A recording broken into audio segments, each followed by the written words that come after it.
Gloucestershire, the Cotswolds, the heart of England, home base of ApT Design and Development.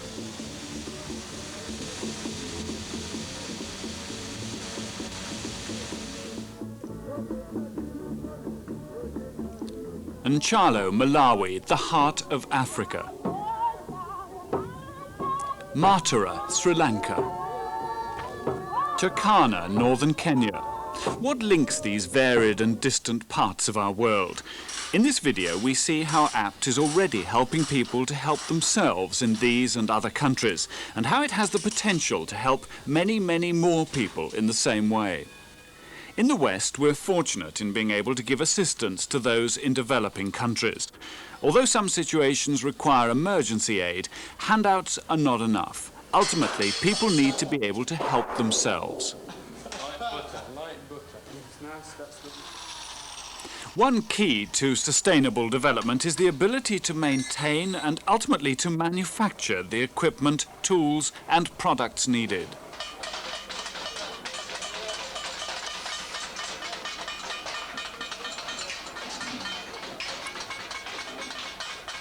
Small workshops can be found all over the developing world with a wide variety of skills and tools. These are often run by people with no formal training and little or no assistance.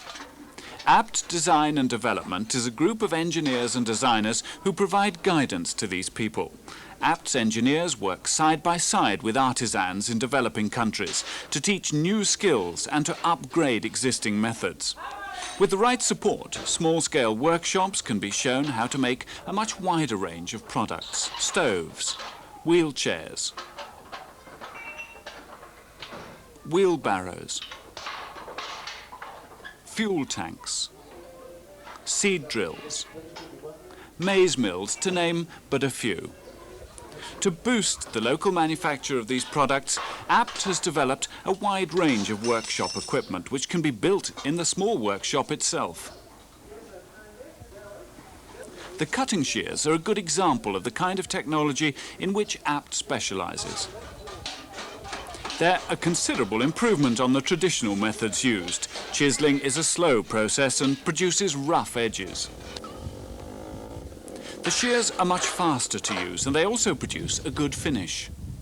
An additional feature of the APT shears is the bar cropper. Many artisans cut quantities of round bar for the manufacture of furniture and for building work. This pipe bending machine is in particular demand because it enables small workshops to manufacture bed frames, chairs and other furniture which they otherwise couldn't make.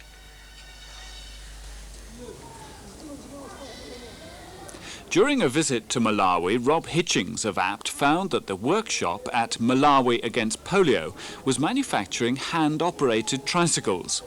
They were bending the pipe in a vise, causing it to kink.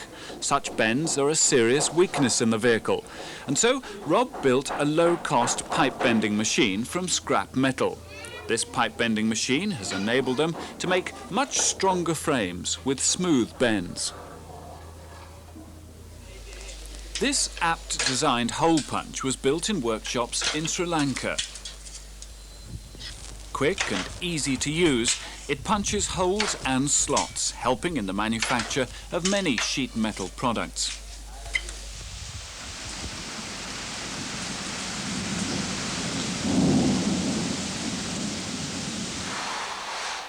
APT's contribution to rainwater catchment projects around the world is the design of this gutter folding machine. Large section gutters like this one can collect the infrequent but heavy rains and provide much needed water for drinking and cooking. Try it against this one, just. Yeah.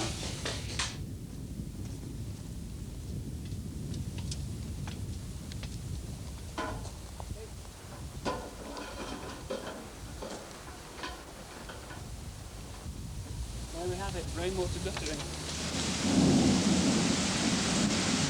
This machine was built by Chimbo Sosome locally in Botswana, where it was pressed into immediate service.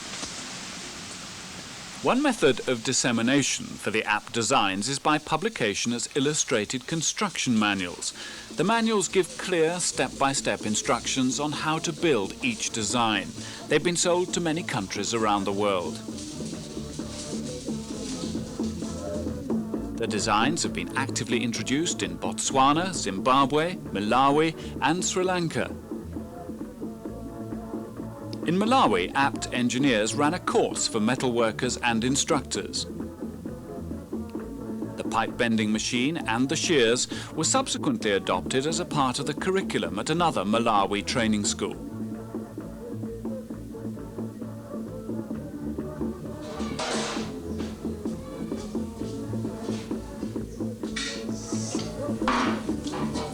Tanburn of Apt recently visited one of the artisans from the course in his workshop, Jonathan Chow. You cut it on the shears and welded it up. How would you have made it if you hadn't had the shears?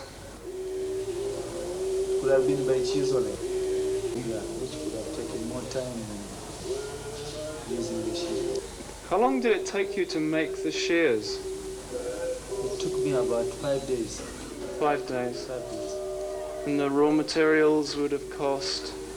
It was all scrap made.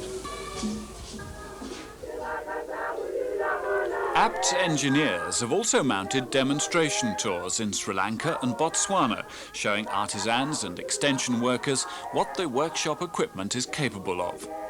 In Botswana, a small workshop has now manufactured and sold over 25 Apt-designed machines. Besides the range of workshop equipment, Apt is involved in several other projects. For example, this hand-operated machine to make fishing net. As with the workshop equipment, it's designed so that it can be built in a small workshop. Michael Walsby of Apt has taken this design from a small prototype to this full-sized version, capable of tying 100 knots per minute. After further development and field trials in southern India, it's expected to find application in many countries.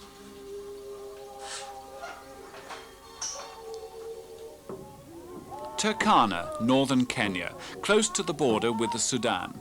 In this arid area, Oxfam and ITDG are jointly sponsoring a project to harvest rainwater to increase local crop production.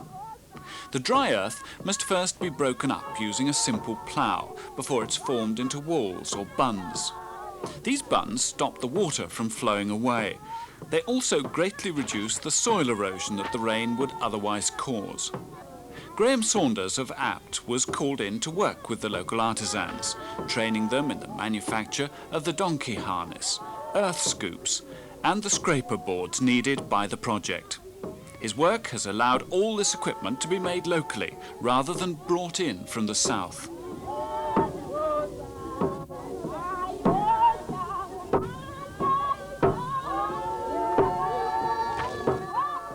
Another design project currently under development at Apt is a treadle-driven tile vibrator. Sisal cement roof tiles such as these can be produced locally at low cost. Apt's treadle-driven vibrator will enable rapid local production to be viable, even where there's no electricity. As with all Apt's projects, the increased ability to produce locally not only brings down costs, but also creates much-needed employment.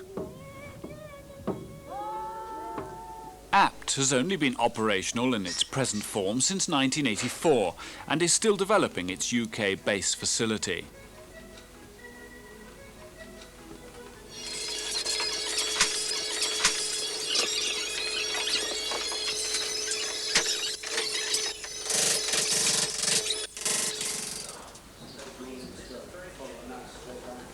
By providing training in design and in manual skills, both overseas and in the UK, Apt creates a bridge which links cultures. So what do you think of the shears? Good, yeah? The designs developed by Apt are simple and rugged and can be built and maintained in the countries which need them in workshops run by local artisans. Ideas used by Apt flow both ways, inspiration for designs or improvements often coming from rural artisans with no technical training. Friendships formed and ideas shared at this practical level make APT a company of people who are truly down to earth.